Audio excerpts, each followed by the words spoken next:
Saya sih berharap begini.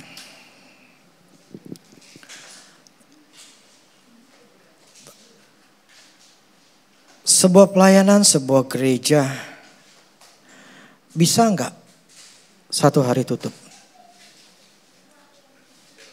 Bisa nggak? Bisa nggak? Bisa.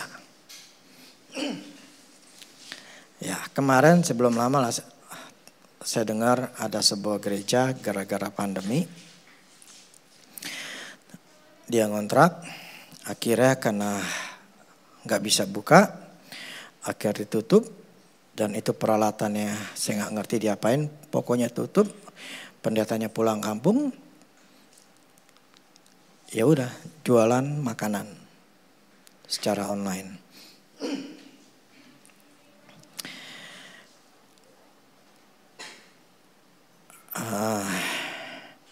Saya tidak mengatakan bahwa itu salah, karena itu saya nggak ngerti maksudnya bagaimana, seperti apa yang terjadi. Tetapi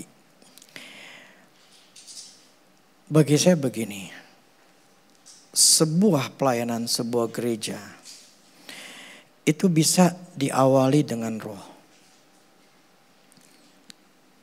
tapi bisa tidak bertahan sampai akhirnya. Karena bisa dengan keadaan, bisa dengan karena pendetanya, bisa karena banyak hal lah. Karena itu makanya Tuhan berkata bahwa barang siapa yang bertahan sampai akhirnya, itulah akan diberikan mahkota. Ya, kemarin beberapa minggu lalu saya cerita masalah untuk gereja Mahanaim. Saya lupa untuk kasih tahu yang terakhirnya bahwa ternyata akhirnya dulu yang saya bilang saya mau pinjam uang daripada seorang orang yang kaya. Ternyata Tuhan intervensi, akhirnya saya nggak jadi, akhirnya saya jual. Tuhan suruh saya jual rumah saya, akhirnya kita bisa beli ini tempat. Dan kenyataannya itu kejadian ya tahun 2010, kemudian sekitar tahun 2019 lah. Itu saya dengar itu orang kaya akhirnya masuk penjara. Ya karena dia padahal tuh dia sudah kaya. Waktu pertama kali kita datang ke sana, dia punya pabrik. Itu satu pabrik, dia baru buka pabrik itu produksinya itu paling seminggu paling sekali atau 2 kali. Nah waktu itu kita datang memang ada kuasa gelap, kita bebasin, kita hancurin. Yang saya dengar itu seminggu jadi 3 kali. Kemudian bertambah seminggu 4 kali, jadi 5 kali, 6 kali. Full 1 minggu. Setelah 1 minggu full masih produksinya permintaan begitu banyak, pakai 2 shift. Udah 2 shift ternyata permintaannya makin banyak jadi 3 shift. Jadi makin kaya, makin kaya. Tapi karena permintaannya sangat besar, dia cari lagi tanah untuk dia bangun. Produksi lagi. Jadi makin lama makin kaya. Nah yang saya bingung betapa serakahnya kali ya. Sudah kaya, ya dia pinjem bank ya. Ternyata minjem banknya itu di markup. Ya kerjasama lah dengan orang bank ya. Nah akhirnya mungkin bermasalah cicilannya, dicek ternyata semua markupan. Akhirnya itu orang ditangkap, orang banknya ditangkap, beberapa orang ditangkap karena gede sekali, 1 triliunan lebih diambil pinjamannya. Nah waktu saya dengar gitu saya shock, saya bilang saya bersyukur bahwa saya berada di dalam God centernya Allah, ngikutin kehendaknya Allah. Kalau seandainya saat itu saya mengiyakan tetap gitu, ketika Tuhan ngomong sama saya kemudian saya tolak Tuhan, enggak lah Tuhan masa gue jual rumah, sayang-sayangnya baru juga beli. Mungkin kalau saya nolak gitu Tuhan, kita udah nggak ada di sini. Karena pasti akan diambil. Pasti diambil ini tempat. Karena waktu itu dipakai nama istrinya. Ya akan diambil. Nah itu saya dengar gitu saya sangat bersyukur sekali bahwa satu hal yang kita harus tahu bahwa kalau kita sudah berada di dalam kehendaknya Allah. Mungkin kita bingung bagaimana caranya. Tetapi jauh lebih penting kalau kita tuh tahu kehendak Allah terlebih dahulu. Jadi ya saya bersyukur. Nah karena saya berpikir bahwa ya karena saya tahu lah ini kehendak Allah, ini tempat saya dipanggil sama Allah untuk jadi masuk ke sini. Nah, tetapi alam akan manggil orang-orang untuk masuk ke sini. Tapi pertanyaannya adalah apakah orang-orang itu setia sampai akhirnya? Kan itu juga pertanyaan ke saya. Apakah saya setia sampai akhirnya dengan visi yang Tuhan berikan kepada saya? Sebagai tentaranya Allah. Apakah saya nanti sampai tua saya masih menyandang baju tentara atau tidak? Karena memang orang bisa memulai pelayanan itu dengan mudah, bukan dengan mudah, dengan Tuhan. Tapi diakhiri dengan daging. Itu di Galatia tuh Paulus pernah cerita begitu. Jadi akan akan terlihat dari tahun demi tahun itu sebuah pelayanan, sebuah gereja itu akan mengalami seperti apa? Apakah dia memang masih mengikuti visinya Tuhan atau tidak? Nah, saya sih berharap, saya sangat berharap bahwa di sini ada orang-orang yang setia. Setia dalam panggilannya, setia sampai akhirnya. Walaupun saya tahu bahwa semua dari kita itu akan diuji. Tapi ya itu sih memang keputusan masing-masing. Tetapi satu hal yang saya sangat yakin sekali bahwa tidak ada seorang pun datang ke sini itu atas kehendaknya sendiri. Gak ada. Semua yang datang ke sini karena memang Tuhan panggil. Karena saya tidak melakukan penginjilan, tidak melakukan narik-narik orang untuk datang, teleponin lah, WA-in lah, ayo datang dong, ayo datang dong, ayo datang. Saya nggak pernah ngelakuin itu. Jadi murni bahwa tanda kutip saya lepas. Artinya apa? Orang datang ke sini adalah memang kalau firman Allah katakan ya, ketika nama Allah ditinggikan dia akan panggil orang. Maksudnya Allah akan menarik. Jadi bagi saya bahwa semua yang datang ke sini adalah Allah yang ngutus. Tetapi kan tidak semua orang ketika tahu bahwa Allah yang ngutus dia memang tempatnya di sini, orang itu masih mau bertahan. Karena akan ada hal-hal yang lain yang akan ketika berjalannya waktu, entah ngelihat kesalahan saya, entah ngelihat ada masalah, ya itu akan membuat orang itu akan jadi berpikir ulang, gitu loh. Berpikir berkali-kali, berulang puluhan kali untuk masih stay di sini. Nah, Allah itu tidak mau menahan, Allah itu tidak mau memaksa. Karena semua itu adalah pilihan. Firman Tuhan tidak ada paksaan. Makanya ketika bangsa Israel Tuhan suruh katakan pilih ini berkat, ini kutuk gitu loh. Tinggal kau pilih yang mana. Nah, tapi Tuhan menganjurkan pilihlah berkat. Karena dengan kamu pilih berkat, artinya kamu harus ngelakuin apa yang Tuhan suruh gitu loh. Nah di sinilah kamu akan mengalami sesuatu yang baik hidupnya. Tetapi kan manusia itu kan punya emosi. Manusia itu punya keinginan, kemauan gitu loh. Ya, yang dimana Allah tuh nggak bisa paksa. Karena memang itu dia sudah taruh di dalam diri kita tuh kehendak bebas. Kehendak bebas itu benar-benar dia serahkan kepada manusia untuk memilih. Nah, jadi hidup ini adalah sebuah pilihan. Tapi saya ingin saya ingin berharap kepada kita semua. Setialah dalam panggilan Tuhan. Saya kemarin akhirnya saya ngomong sama Manuel. Saya katakan gini. Saya ajarin masalah God's will. Masalah kerjaan bla bla segala macam. Saya sampai mau ujungnya saya katakan gini. Ujungnya kamu harus jadi bos. Maksudnya adalah kamu harus bisa ngatur waktu, bukan waktu ngatur kamu. prinsipnya pekerjaan utama kamu adalah melayani Tuhan. Itu nomor satu.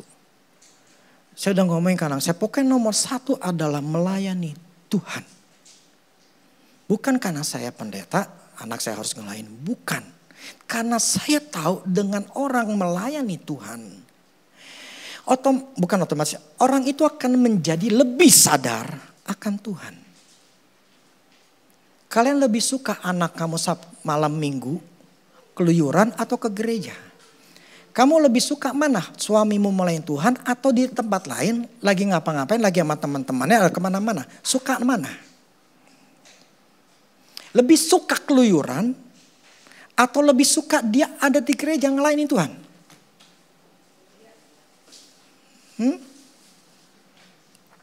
Lebih suka mana? Tapi kan dia bilang, lu gereja-gereja mulu, tinggal aja di gereja. Lu ngelayani melulu. Memang tetap ya ada batasannya. Gak bisa kita melayani full keluarga ditinggal. Itu gak benar. Tapi kan kita dimahanin gak begitu gitu loh. Nah prinsipnya adalah seharusnya pekerjaan utama kita adalah melayani Tuhan. Nah, kita sekarang ngadakan Sabtu kita melakukan pujian penyembahan lagi. Nah Sabtu itu lebih enak menyembahnya. Hadirat Tuhan tuh begitu lebih kuat terus terang dibandingkan hari Minggu. Kenapa? Karena ketika orang datang hari Sabtu, itu dia harus mengorbankan waktu, mengorbankan yang lain untuk bisa datang ke gereja. Khusus untuk menyembah. Sehingga ya sudah siap lah untuk nyembah gitu loh. Nah, kenapa saya ngadain itu karena memang ada kerinduan di dalam diri saya dan yang lainnya di musik untuk kita menyembah lagi. Maksudnya ngadain kebaktian untuk penyembahan. Karena memang menyenangkan sekali. Menyembah Tuhan itu sangat menyenangkan. Membuat kita yang tadinya, pokoknya dikuatin lah. Ada kekuatan yang baru ketika kita datang untuk menyembah Tuhan. Nah itu sebetulnya berkat. Bukan masalah berkat uang. Tapi berkat kekuatan dari Allah itu bisa masuk ke dalam diri kita. Jadi saya cuma saranin. Daripada kamu keluyuran. Layani Tuhanlah dengan menyembah Tuhan. Layani Tuhan. Makanya saya selalu kalau ngelihat mereka berdua itu melayani di gereja di Taiwan. Si Kel masih main drum, si itu masih main keyboard. Kemarin kita tanya dia masih main, masih ngelayanin. Itu membuat saya ya jadi senang dan mereka kadang-kadang pergi sama di gerejanya, teman-teman gerejanya pergi. Itu kan membuat saya jadi tenang gitu loh. Daripada kalau saya ngelihat di IG-nya, waduh, itu lampu kelap-kelip di mana itu? Atau lagi ngapain gitu? Tapi kalau kita melihat anak kita ada di gereja, ngelayanin, ya tenanglah. Nah, saya mengajarkan kepada anak saya dengan saya dulu yang sebagai panutan supaya mereka itu jadi yang ngikutin gitu loh. Lah kalau kita di sini punya anak tapi kita sendiri nggak ngelayan Tuhan, kita nggak setia, omong kosong gitu loh, nonsen. Saya melihat begini, ketika kita benar-benar sungguh-sungguh setia, saya akui setia itu memang nggak cukup, tetapi itu sebagai penjaga kita gitu loh. Karena orang bisa setia tetapi orangnya tetap dalam keadaan yang gak bagus hidupnya. Karena memang ada yang salah. Nah tetapi lebih baik setia dibandingin gak setia gitu. Karena akan semakin hancur gitu loh. Nah saya sih rindu Keinginan saya adalah orang-orang yang ada di sini adalah orang-orang yang bisa bertahan setia sampai akhir. Tapi saya akui, entah berapa tahun sampai menyandang baju tentara. Yang kemarin ya kita dikasih tahu bahwa yang sudah berpulang kedua Koakin, kan namanya Akin,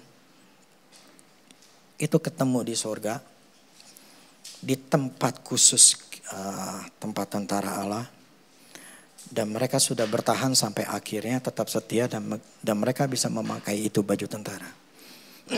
Jadi nanti suatu hari di dalam kekekalan, apakah saya masih bisa ngelihat si Anto, ngelihat yang lain di sana masih pakai baju tentara? Atau pakai baju bebas, rakyat jelata atau rakyat biasa? Kita lihat nanti. Kerinduan saya tetap sampai akhir saya masih pakai baju tentara dan saya dipanggil sebagai salah satu jenderalnya Allah. Keren kau di sorga dipanggil jenderal dibandingin di sini. Jadi saya berharap kita semua akan dipanggil sama Tuhan dengan baju-baju tentara yang masih lengkap, atau masih ada tandalah sebagai seorang tentara. Saya berharap sekali karena banyak orang yang sudah hilang, yang sudah tidak ngikutin visinya Tuhan di mana. Oke, sekarang kita buka yuk. Kisah Rasul 7 ayat 22.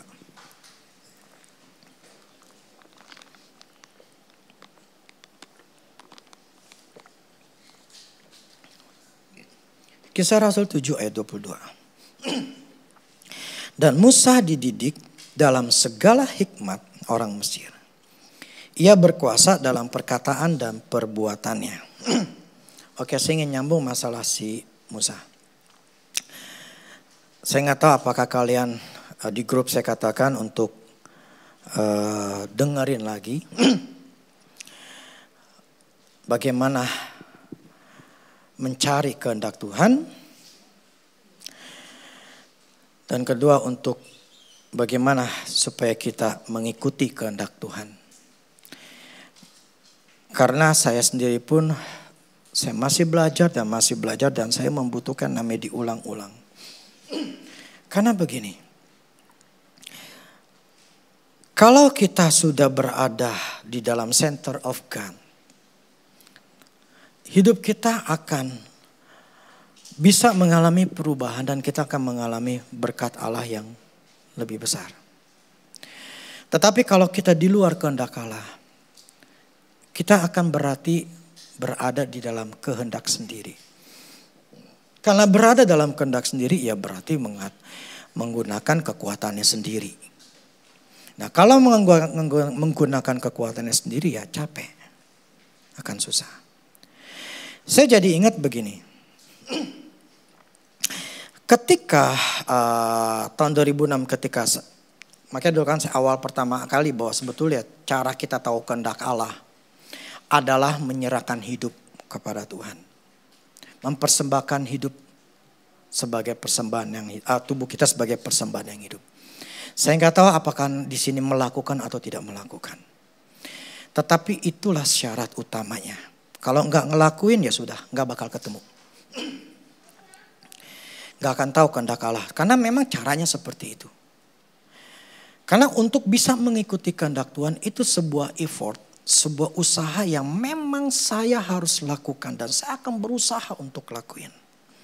Tapi kalau nggak ada cuman hanya dengar, oh gitu ya, ya sudah. Nothing happens in your life dan tidak ada akan perubahan dalam hidup. Saya nggak tahu saya begini, apa yang Allah lakukan pada saya seperti ini.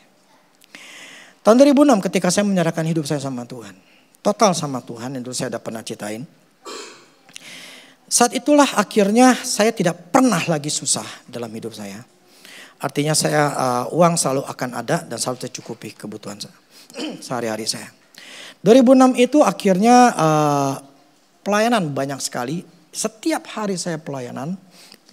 Ya dulu dengan yang lain. Sampai beberapa tahun lah ya. Sampai 2010 itu maksudnya tetap pelayanan-pelayanan. Dan akhirnya saya bisa mendapatkan ya dari pelayanan kan dapat uang. Itu waktu itu saya punya mobil namanya Espas. Ekonomi saya pas-pasan. Kalau banjir, hujan, udah empot-empotan. Pernah sekali soalnya nganyut. Hanyut, waktu kan saya masih tinggal di Alfa. Di rumah cici saya. Itu banjir, Alfa banjir. Itu hanyut, bener-bener hanyut dan mati lagi. Jadi tengah jalan saya coba terobos, ternyata masuk air, mati. Saya lagi panggil, itu kan masih mama saya waktu masih ada, supaya anak buah supaya datang. Tapi sambil saya coba iniin, saya jalan kaki karena saya pikir kan dekat gitu ya. Ya lumayan lah sekitar 200 meteran gitu loh. Nah saya lagi begitu, itu mobil nganyut, minggir, jalan gitu. Dia teriak-teriakan, itu masih ada si Kyle, dia masih bayi gitu loh. Enggak bayi lah, udah umur 4 tahun atau 5 tahun. Itu hanyut. Udah ada 3 ya? Pokoknya hanyut. Nah waktu saya ngeliat kayak begitu, saya shock gitu. Saya lari, namanya banjir gimana larinya gitu loh. Ya akhirnya ya takutnya masuk ke got gitu loh. Karena tuh gak jauh dari itu ya, kurang lebih 4 meteran tuh got gitu loh. Nah akhirnya ya gak kenapa-napa sih gitu ya. Akhirnya bisa diselamatin lah, walaupun nunggu kering dulu. Tapi maksud saya gini, itu kondisi ya ekonomi saya pas-pasan. Itu pun dibeliin mama saya 25 juta waktu saya beli. 24 atau 25, saya punya 15 juta. Mama saya kasih sekitar 10 jutaan, akhirnya saya beli. Nah setelah itu ya dalam pelayanan, saya akan akhirnya mendapatkan uang. Saya jual itu Espas sekitar 24-an. Pokoknya saya rugi cuma sekitar 500 atau 1 juta doang. Waktu pemakaian 1 tahun. Dapat uang, saya beli yang namanya Atos. Keras. Hyundai Atos. Nah setelah itu akhirnya Tuhan membukakan saya jalan untuk yang namanya cetakan. Dapat sampingan cetakan. Dapat cetakan sampingan, saya dapat duit. Dari hasil cetakan saya beli frit. Ketika saya beli frit, Tuhan kasih ya berkat lagi. Untuk akhirnya saya dapat sampingan lagi. Yang cetakan udah gak ada. Masuk ke properti. Hidup saya sejak saya menyerahkan hidup sama Tuhan. Dan berada di gas center. Hidup saya nambah terus.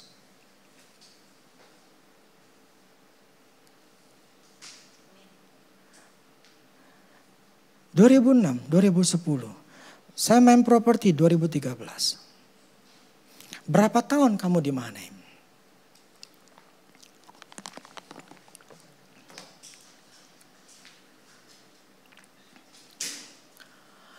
...2006... ...anggap 2003... ...2006... 3 tahun... ...saya mengalami banyak perubahan-perubahan... ...sampai akhirnya nyerahin sama Tuhan... ...saya mulai naik... 2006 sampai 2010, 4 tahun. Tuhan bukain saya dengan berkat yang lebih. 2010, 2013, 3 tahun. Tuhan bukain jalan saya untuk properti. Jadi 2007 sampai 2013, 10 tahun. Atau saya mengalami lebih baik itu 2007. 7 tahun. Berapa lama kamu ada di Mannheim?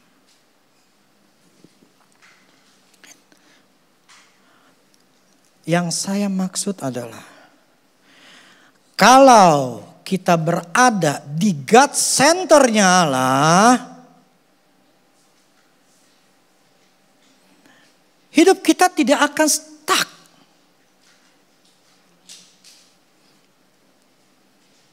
hidup kita tidak akan berhenti dan tidak naik-naik.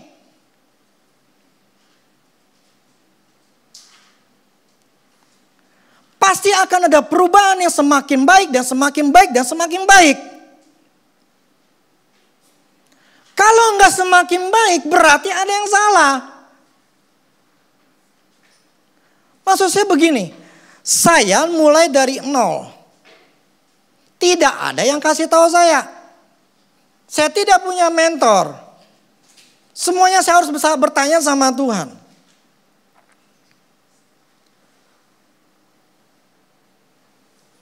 Saya dimulai dari punya rumah enggak? Saya dimulai dari punya mobil enggak?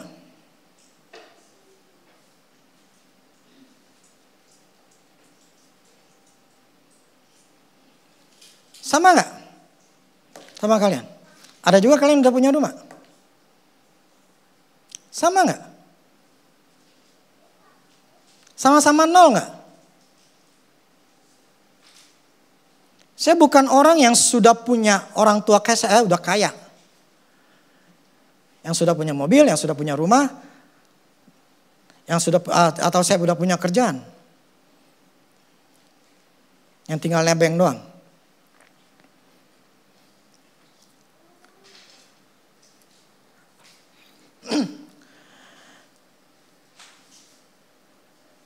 Semua bukan berarti ada yang namanya anak emas.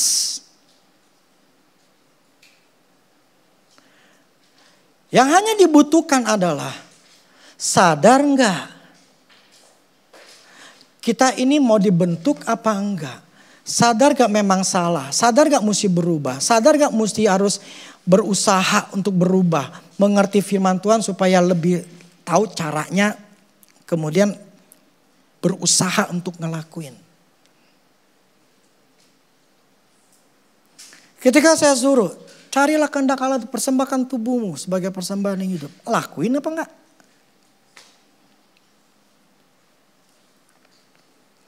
Karena titik tolak saya adalah di situ.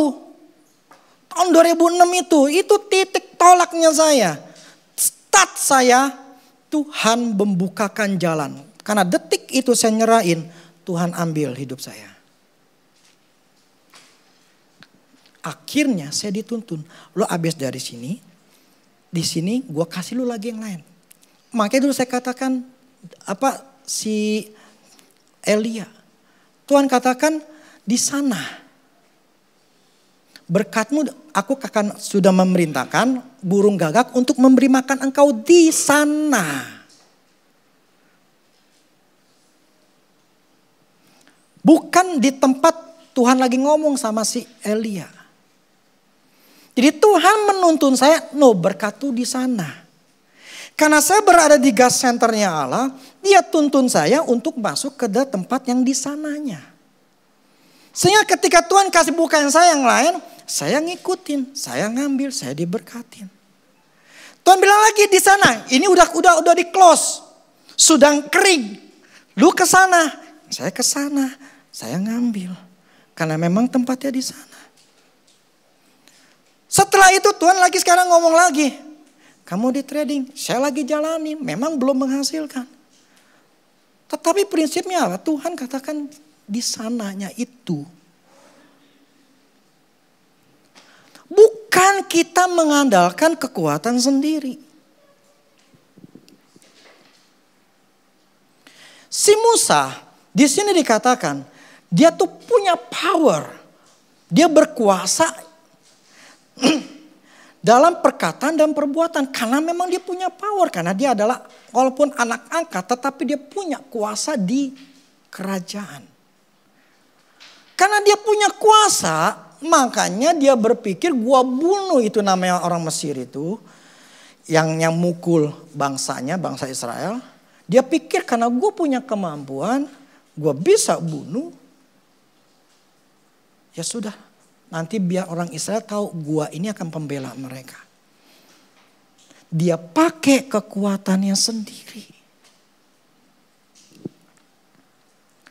Dia pakai kemampuannya sendiri untuk bisa menggenapi janjinya Allah.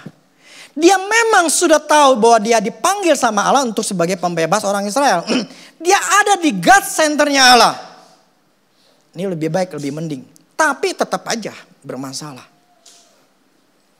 Ketika dia tahu kehendak Allah, dia ngelakuin dengan kemampuannya sendiri. Dia ngelakuin dengan caranya sendiri, pikirannya sendiri.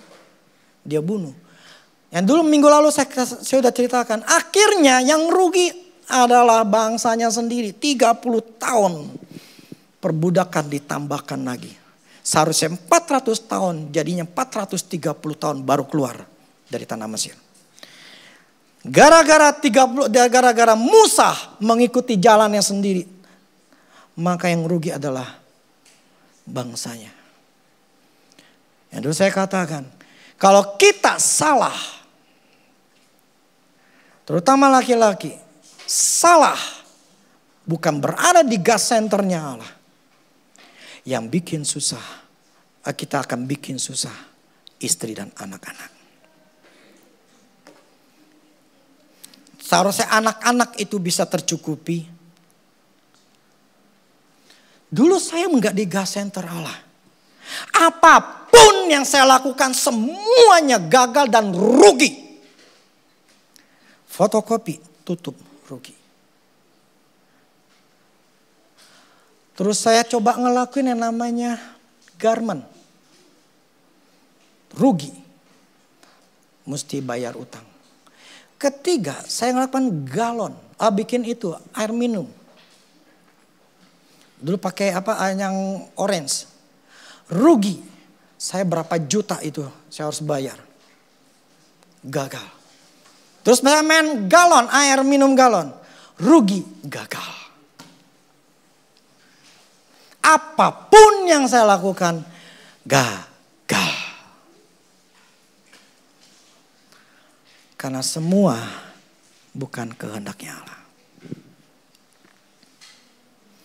Sehingga ketika bentuk ini gereja di tahun 2003, saya adalah orang susah.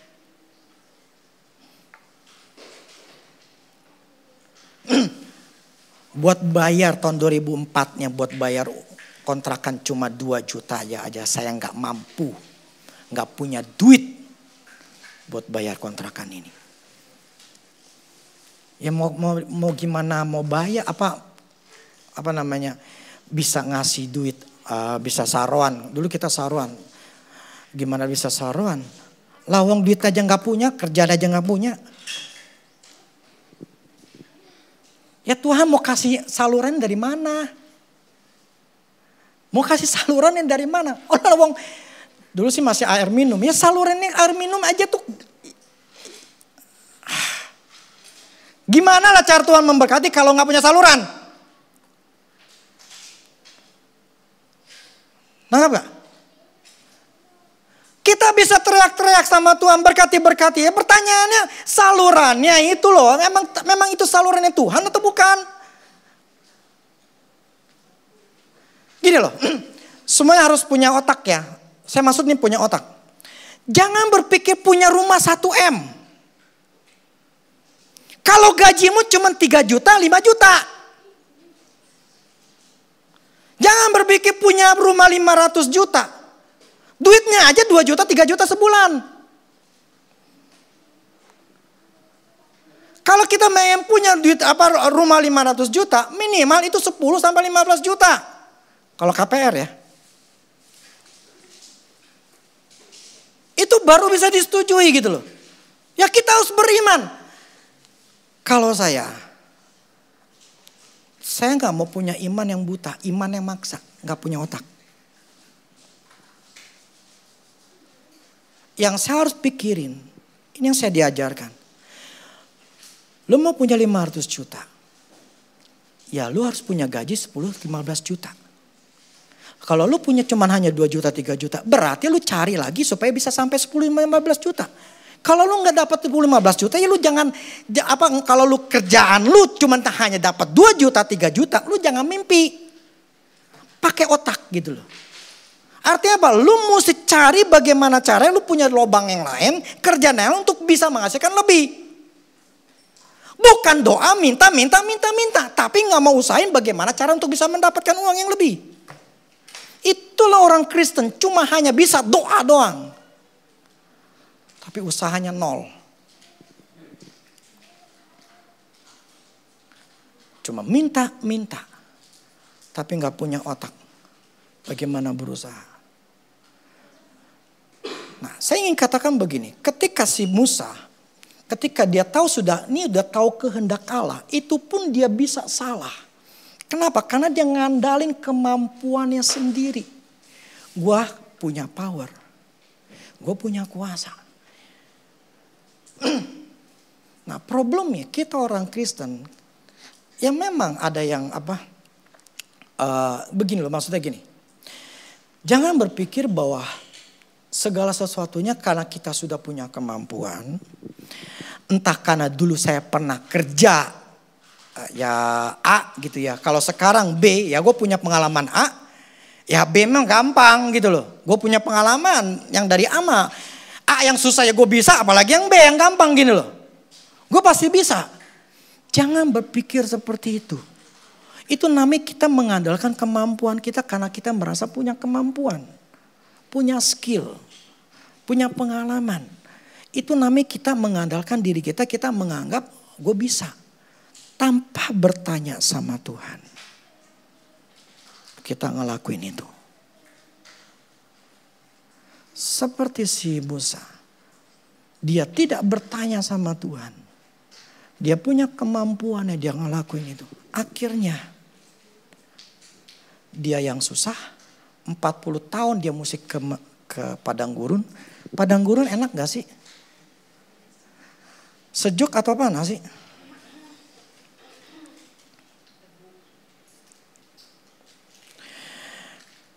Sampai akhirnya selama 40 tahun itu prosesnya. Yang sebetulnya gak perlu. Jadi saya mat begini loh. Prosesnya Tuhan sebetulnya di Musa itu cuma 10 tahun. Yang minggu lalu saya ceritain. Pokoknya 10 tahun deh ya. Kalau mau dengar yang lain. Maksudnya dengar yang minggu lalu. 10 tahun. 10 tahun kalau dia bisa bertahan dan ngikutin follow God. Fine-nya udah ketemu. Dia emang Tuhan suruh dia untuk membahas Tuhan. Sekarang follow-nya. Ketika follow-nya dia ngikutin kata Tuhan. Dia gak akan perlu yang namanya di padang gurun. Dia akan tetap ada di kerajaan Mesir. Masih enak. Tinggal nunggu waktunya Tuhan. Dia keluar. Tetapi ketika dia melanggar. Dia melakukan dengan kekuatan sendiri. Nambahlah. Dan plus susah. Artinya kalau kita ngandalin diri kita sendiri. Ujung-ujungnya kita akan rugi. Kita akan susah. Karena kita menganggap ini saya bisa. Karena menganggap saya mampu. Akhirnya kita ngelakuin karena menurut kita bisa. Ujung-ujungnya rugi, nambah waktu lagi untuk memperbaikinya.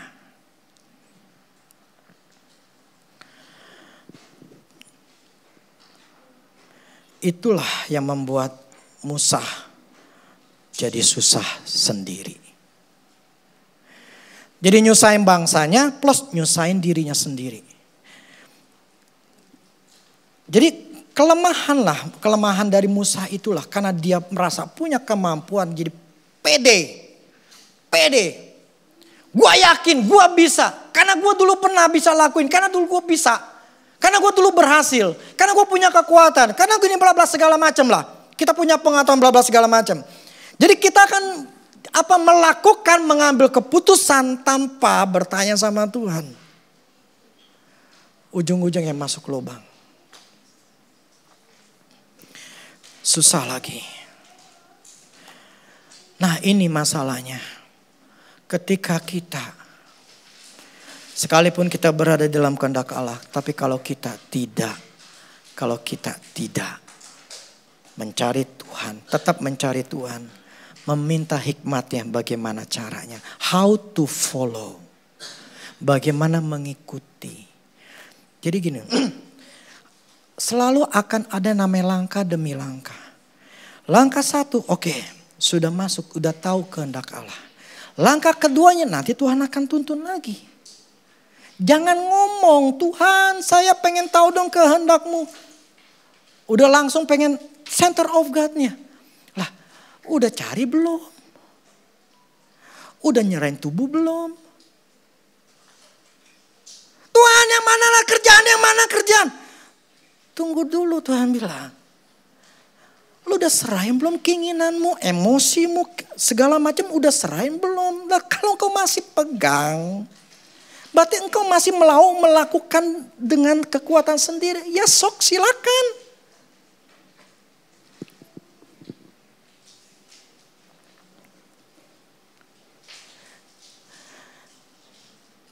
Jadi dibutuhkan langkah demi langkah yang harus kita lakukan.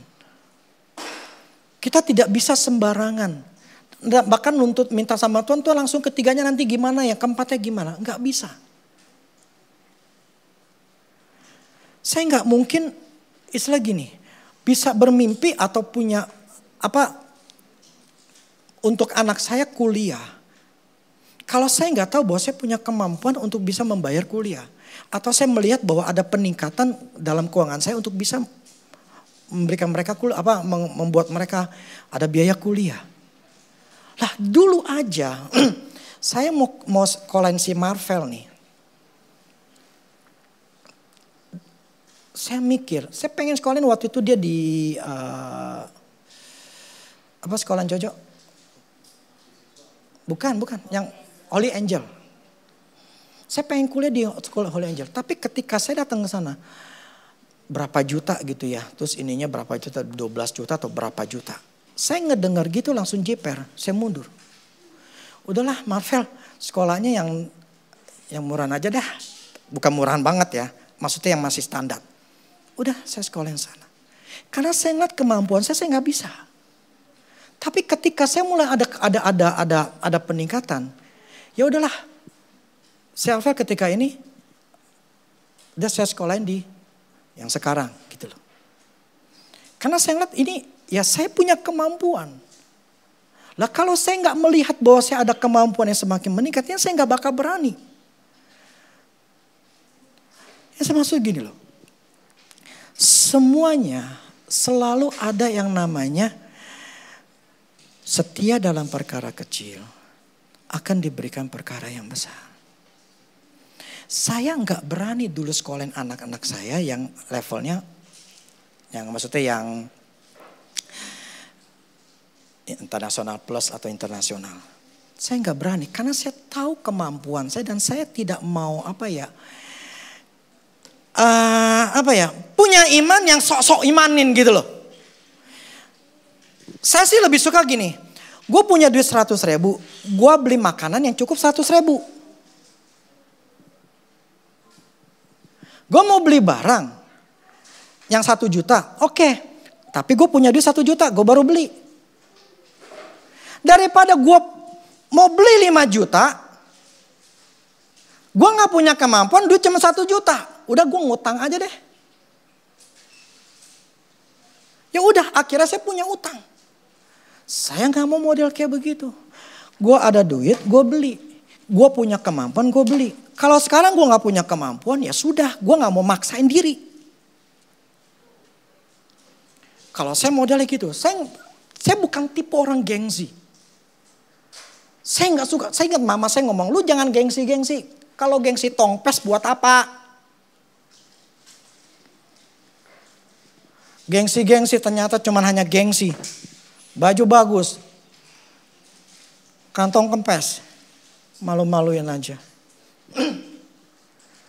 Mendingan kita apa adanya. Kalau memang punya kemampuan ya segitu aja. Amin. Jangan sombong merasa punya iman yang tinggi. Udahlah. Maka si Paulus katakan, jangan berpikir yang lebih tinggi daripada yang kamu patut pikirin. Kalau memang cukup, memang mampunya cuma segini ya segini. Jangan maksain diri. Supaya dilihat orang. Jangan. Oh supaya memberikan yang terbaik. Ada waktunya. Memberi waktu terbaik buat anak. Ada waktunya kalau memang kau mampu pasti akan bisa berikan terbaik. Contoh sekarang saya boleh ikut si Marvel untuk kuliah sekolahnya. Ya sudah, saya kasih yang sekolah yang mahal gitu loh. Bagi saya mahal ya. Nah karena saya punya kemampuan. Nah, sekarang nanti dia mau kuliah. Yang lebih mahal dibanding si Kyle Marvel. Ya saya lihat, kalau saya udah lihat saya bisa punya kemampuan, ya saya pergi gitu loh. Yang saya maksud gini, kita juga harus tahu diri gitu loh. Posisi kita ada di mana. Jangan maksain diri kalau posisi basisnya segini. Kalau lu pengen posisi gede, lu mesti tambah. Nah itu nambahnya bukan pakai kekuatan sendiri. Pakailah kekuatan Tuhan. Jangan mengandalkan kemampuan kita sendiri. Percuma capek. Musa seperti itu. Dia rugi jadi 40 tahun. Dia rugi mesti susah-susahan di sana. Padahal di kerajaan Mesir masih enak gitu loh. Masih makanan yang enak-enak. Itulah akibat kalau kita salah keputusan. Makanya saya selalu tekankan. Persembahkan dulu tubuhmu sama Tuhan. Udah berapa minggu saya ngomong begini. Punya nggak waktu cari tahu? Saya waktu dengerin begini, waktu saya baca begini, dan waktu saya denger begini, saya tuh bertobat.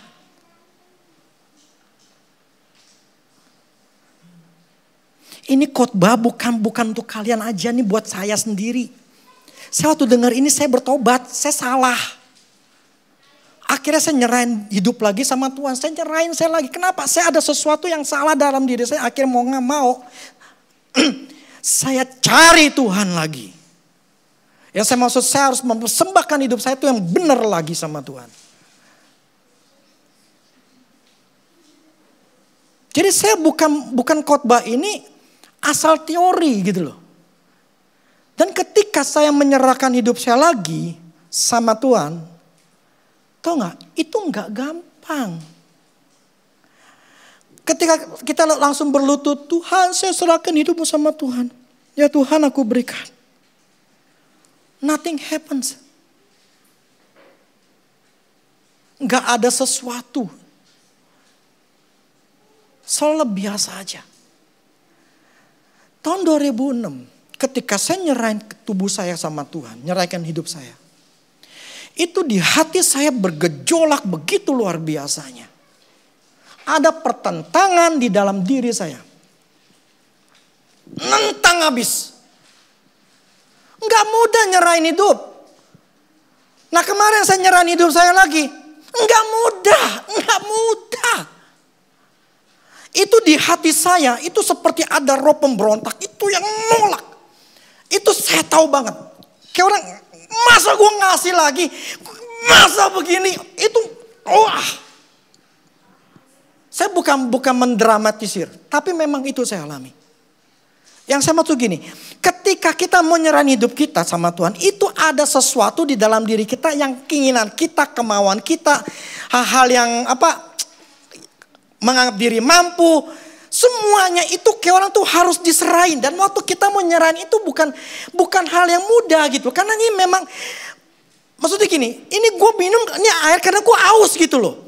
Lah ini gue butuh minum gitu loh. Sekarang minum ini gue mesti kasih. Gimana nih gue butuh minum. Tapi dikasih gimana sih gitu loh. Kalau kita gak nyampe seperti itu, kamu gak nyerahin diri namanya.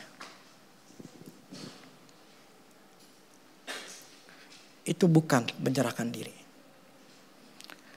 Karena penyerahan diri, kita tuh dibakar.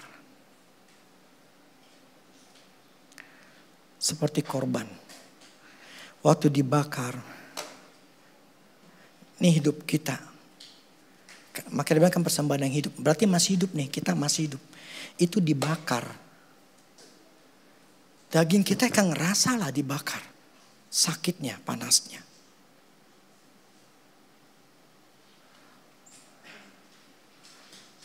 Kalau kita nggak ngalamin seperti ini, berarti tidak menyerahkan hidup sama Tuhan.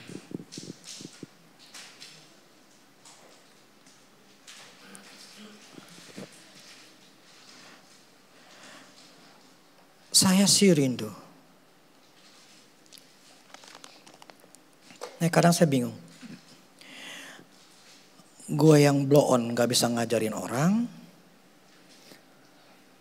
atau pendengar yang blow on yang gak bisa, yang gak mudeng-mudeng. Karena saya pernah baca begini, seorang guru, seorang pemimpin itu bisa dikatakan berhasil kalau dia bisa mencetak pemimpin yang baru, yang berhasil.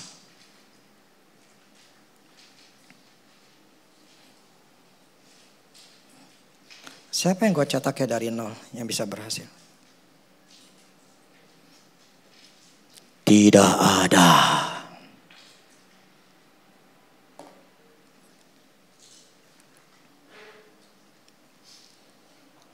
Yang dari nol ya. Kita semua dimulai dari nol. Saya dimulai dari miskin. Dan saya sedang berusaha.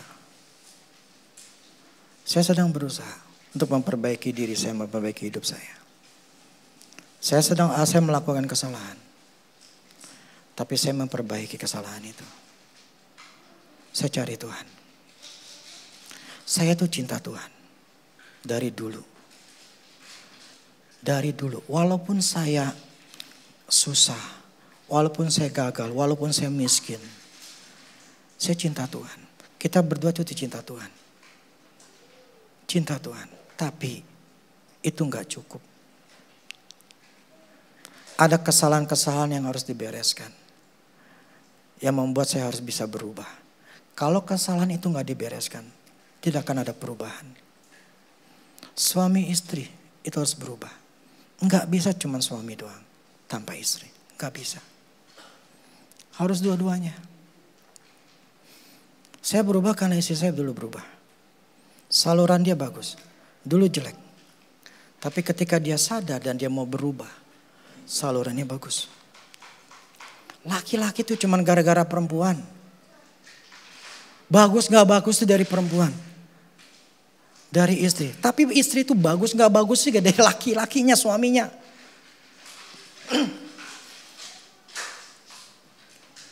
Tetap berdua tuh ada hubungan satu sama lain.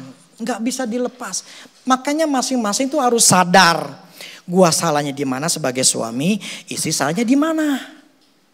Kalau masing-masing menganggap diri benar, gak bakal pernah berhasil. Saya ngomong gini supaya apa ya? Saya gak kasih angin sorga. Saya ingin kasih kenyataan. Emang orang Kristen mayoritas itu diberkatin? Hidupnya tanpa masalah? Hah? Banyak mana orang Kristen yang diberkatin yang kaya dibandingin orang Kristen yang miskin? Banyak mana?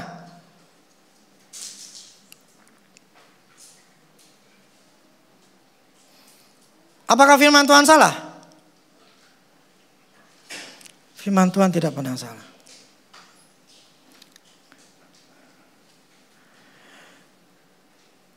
Saya ingin kita semua ngerti bahwa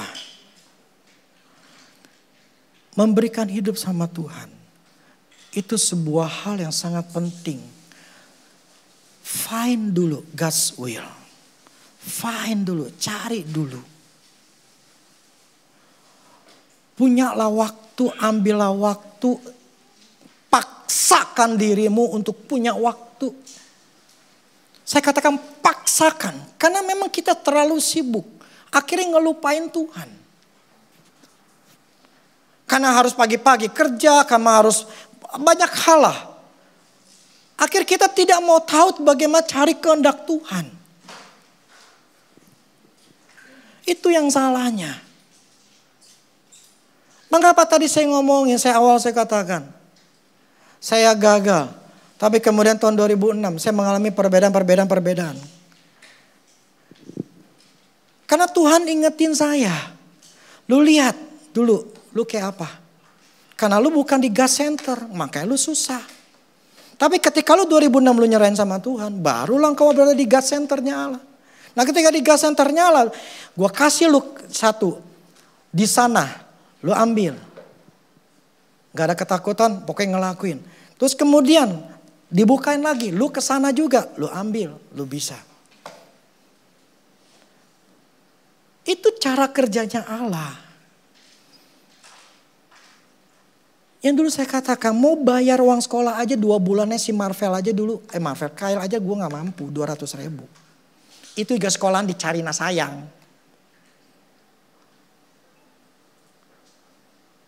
Bukan sekolahan yang lebih mahal. Karina sayang 200.000 saya gak mampu.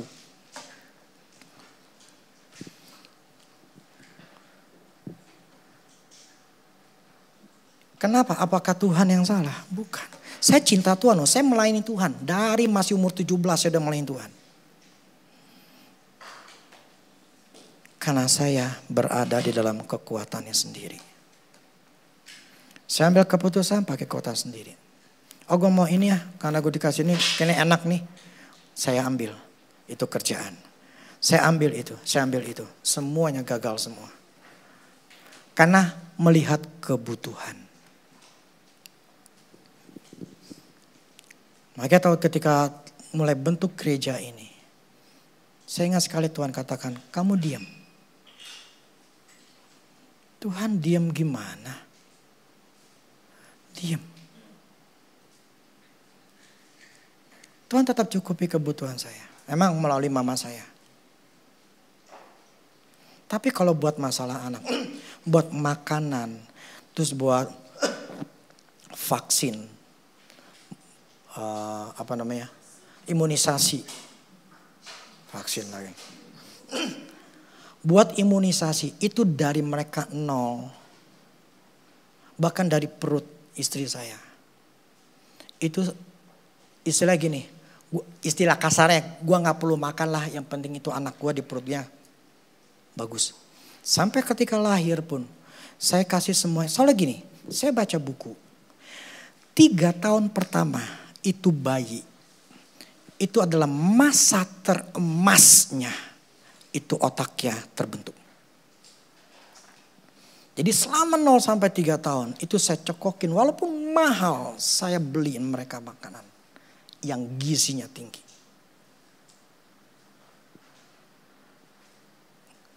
Nol sampai 3 itu 50%-an. Kata kedokteran ngomong gitu. Jadi selama itu saya jaga mereka istilahnya untuk sehat, kasih vitamin.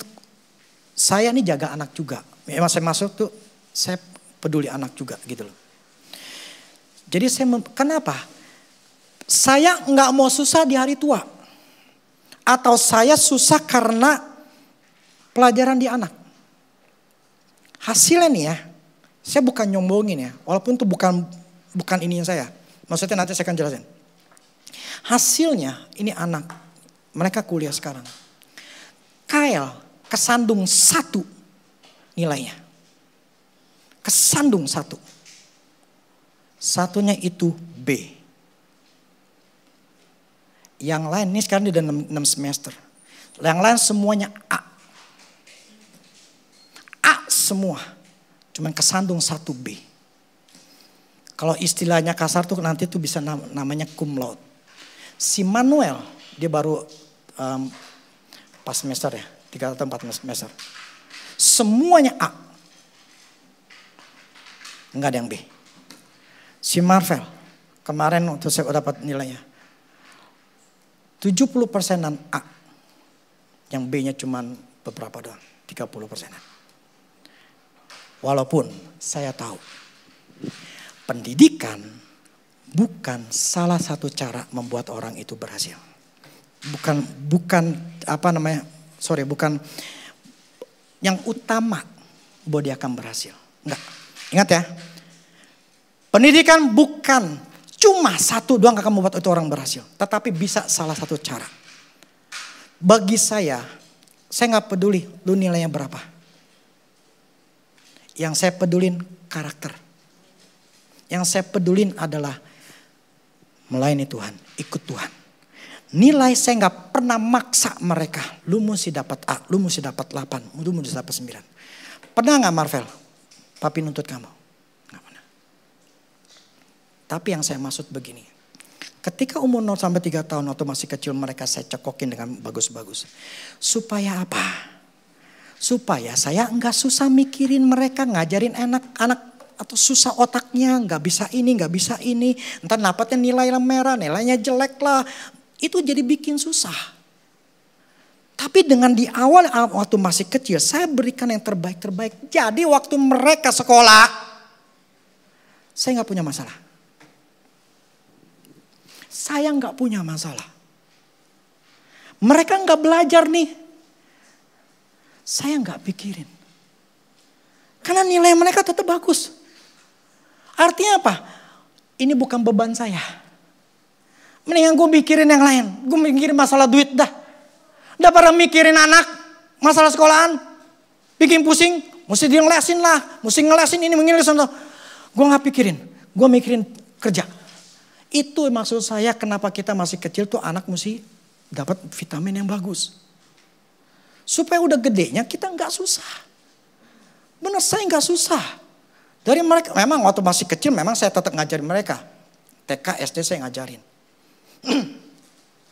Tapi setelah itu saya nggak ngajarin mereka sama sekali. Saya lepas. Dan hasilnya ya sekarang ini. Sekali lagi, sekolah nilai itu bukan jaminan orang berhasil. Enggak. Ya. Saya ngomong ini bukan untuk membanggakan. Saya cuma ngomong ini supaya kalian ngerti bahwa segala sesuatu dimulai atau nabur dulu baru nuai. Jadi nggak ada semuanya instan. Semuanya adalah step by step, langkah demi langkah.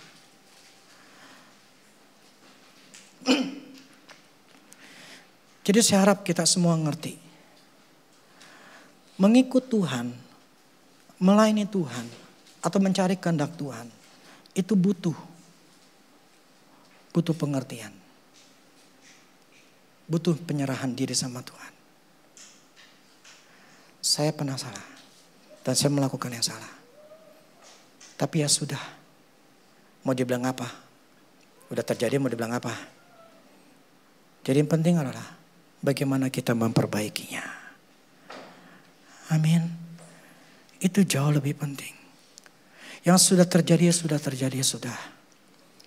Mulai kita memperbaiki diri kita. Mulailah menyerahkan hidup sama Tuhan. Jangan kita mengandalkan diri sendiri. Seperti Musa hancur selama 40 tahun ada di padang gurun. Sebetulnya pembentukan itu karakter gak perlu sampai 40 tahun. Anggap gak? Gak perlu dibikin susah-susah dulu baru ngerti. Kagak. Makanya anak itu dibentuk melalui karakter dulu. Pembentukan Tuhan supaya kita bagus itu adalah karakter.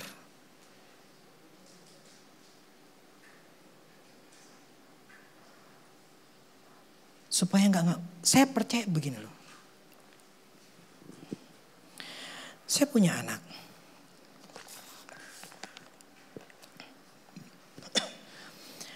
Apakah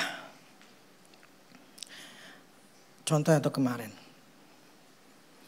Yaudah, lu gue bikin susah supaya tahu gimana cari dapat duitnya susah. Udah kamu kosnya atau apartemen atau di tempat yang jauh yang murah.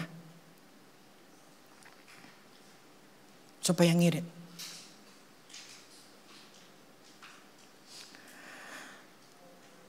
Waktu awal tahun.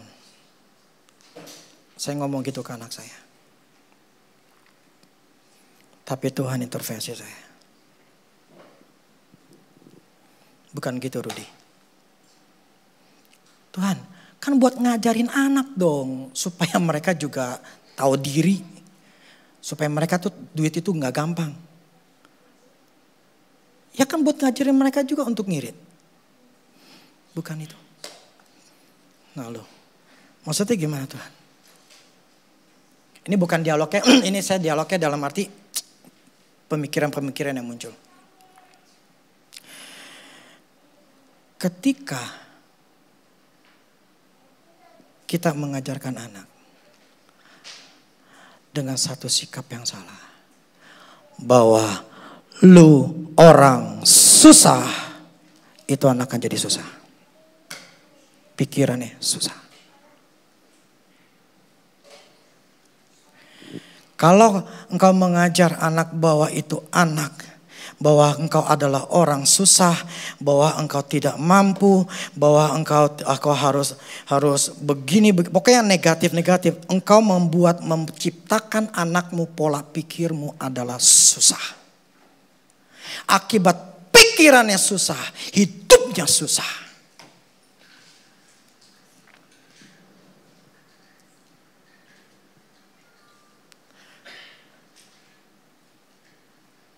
Tapi kalau mengajarkan anak, engkau bisa. Papi cukup, papi mampu. Setelah Tuhan ngomong sama saya gitu. Plus alasan yang kedua yang Tuhan ngomong. Mereka hamba-hambaku. Yang itu jelas banget Tuhan ngomong. Mereka pelayanku. Aku tidak mau mereka melayaniku. Tetapi dengan status rendah. Direndahkan. Loh kok Tuhan jadi begitu? Pola pikir. Kalau saya membuat mereka anak-anak saya, lu susah. Lu nggak, nanti papi lagi susah. Lu juga mesti susah. Jadi lu harus ngertiin. Itu saya membentuk mereka. Imannya turun, jatuh.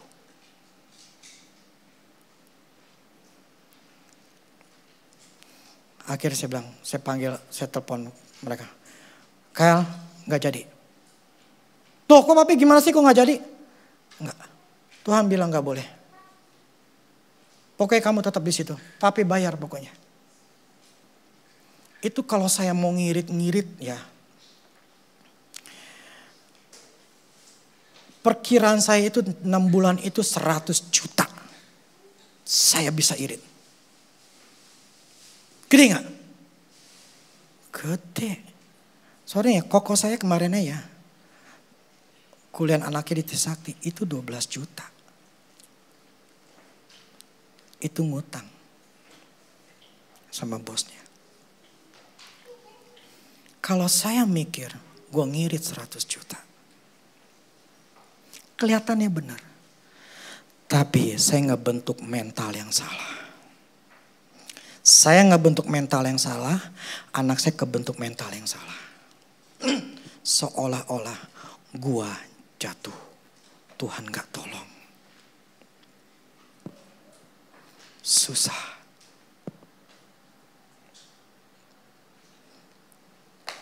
Ini susah nangkep ya kalau bagian kalian gak ngerti. Prinsipnya adalah begini.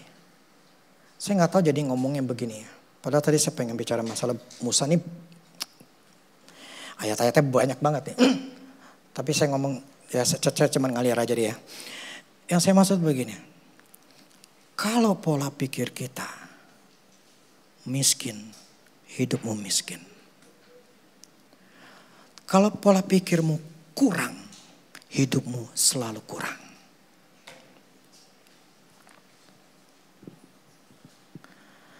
Saya salah waktu itu ngomong sama mereka berdua. Akhirnya saya rubah. Kamu tetap di situ. Karena Tuhan ngomong kamu adalah pelayan Tuhan. Saya sih gak ngomong bahwa yang tadi yang pertama itu. Tapi yang saya ingin katakan pada mereka bahwa Tuhan mampu membukakan jalan. Kamu stay di sana. Seandainya saya ngikutin pola pikir saya susah.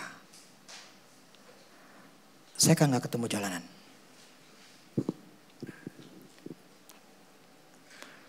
Saya gak ketemu. Kenapa? Karena saya sudah menciptakan susahnya. Ini contoh ini yang meninggal nih Vanessa. Karena dia sudah menciptakannya. Gue akan mati. Dan gue akan mati bareng. Karena dia gak bisa tinggalkan. Ketika ditanya gue gak bisa tanpa suami gue. Dan dia sudah bikin video. Kalau dia punya anak kan galak. galak kalau papi mami masih ada. Jadi anaknya sudah akan menonton itu video. Maminya sudah tidak ada. Persis maminya ngomong seperti itu. Apa yang kau ciptakan dengan mulutmu, itu akan terjadi. Jadi jangan menciptakan dirimu adalah orang susah. Jangan menciptakan dirimu adalah orang miskin. Jangan menciptakan dirimu adalah yang punya pikiran selalu gagal. Saya akui susah. Jujur, saya pernah mengalami kegagalan. Dan saya mengalami kegagalan setengah mati. Saya katakan setengah mati. Keluar dari roh ketakutan itu.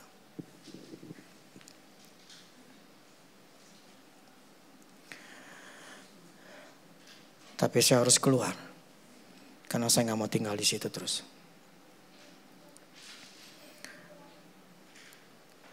Create-lah. Ciptakan hidupmu. Ciptakan hidupmu. Tapi sesuai dengan firman Tuhan. Makanya sekali lagi, carilah Tuhan. Persembahkan tubuhmu sebagai persembahan yang hidup. Sampai engkau menyerahkan seluruh total kehidupanmu. Nanti Tuhan akan berikan kepadamu jalannya. Kalau sudah di gas center, apapun yang kau lakukan. Kalau engkau mengikuti Tuhan, tidak akan ada namanya kerugian, tidak akan namanya kesusahan. Semuanya pasti akan berhasil. Amin. Allah gak pernah salah.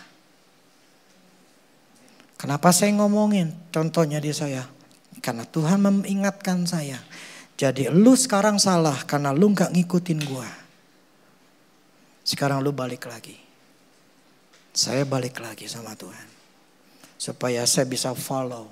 Saya di gas centernya Allah. Saya sudah tahu saya di gas centernya Allah. Saya sudah tahu.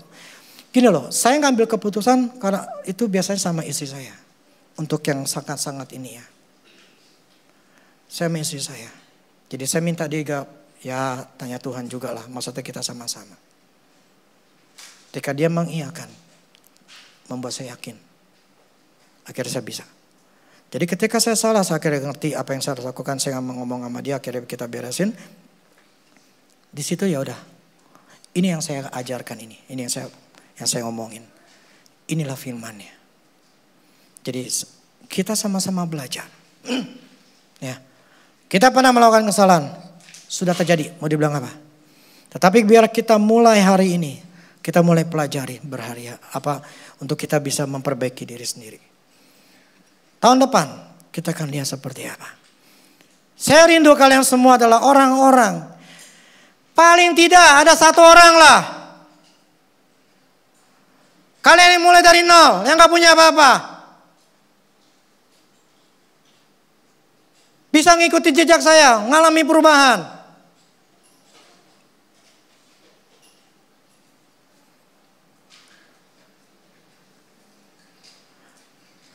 Tidak ada yang nolong. Saya pun tidak ada yang nolong. Untuk kerjaan ya maksud saya. Nggak ada yang nolong. Tapi kalau saya bisa. Berarti kalian juga bisa. Amin. Karena tidak ada yang namanya anak emas. Semua hanya kalau orang itu ngelakuin firman Tuhan. Jadi paling tidak. Kalau ada satu orang, paling enggak gue dianggap berhasil. Memuridkan orang tuh bisa berhasil. Paling kagak. Semuanya gagal.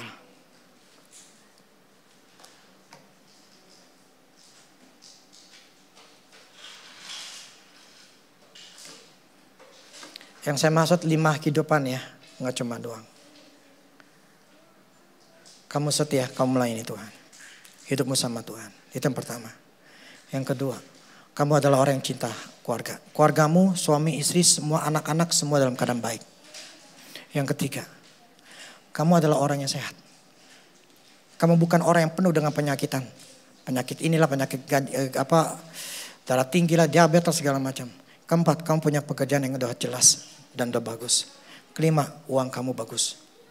semua yang kamu sudah bebas. Hidup saya sekarang bebas dari utang. Saya tidak punya utang. Ya kartu kredit cuma 3 juta. Karena kemarin saya bingung kenapa gue nyicilnya kelamaan ya. Pas hitung-hitung, aduh lama banget ini. Nggak tahu saya sampai tulis berapa. 2 tahun. Tinggal 12 bulan lagi. Kenapa gue bisa sampai banyak begini, lama begini. Tapi ya sudahlah, mau dibilang apa. Tapi detik ini saya nggak punya namanya utang-utang yang seperti itu. Dulu saya pernah utang sama orang. Saya punya integritas. Saya ada duit. Walaupun saya bisa pakai buat yang lain. Saya bilang enggak, gue bayar dulu. Ada lagi bayar, selesai. Nggak ada utang. Bagi saya, nama lebih penting. Plus, itu akan mempengaruhi hidupmu. Apa yang kita tabur, kita akan tuai. Apa yang kita tabur, kita akan tuai. Artinya, bagaimana kehidupan kita itu akan menentukan sikap kita atau akan menentukan untuk nantinya. Amin. Oke, musik.